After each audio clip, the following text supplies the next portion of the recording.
Pinagmumulta si Calvin Abueva ng 100,000 piso ng Philippine Basketball Association.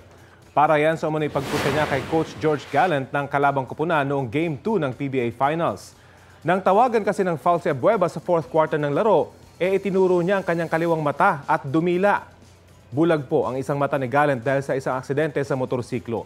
Batay sa panuntunan ng liga, parurusahan ng hindi bababa sa 100,000 piso ang sinumang maninira sa dignidad ng tao na may kinalaman sa kanyang physical disability. Sabi ni PBA Commissioner Willie Marshall, humingi na ng tawad si Abueva kay Gallant at tinanggap ito ng coach.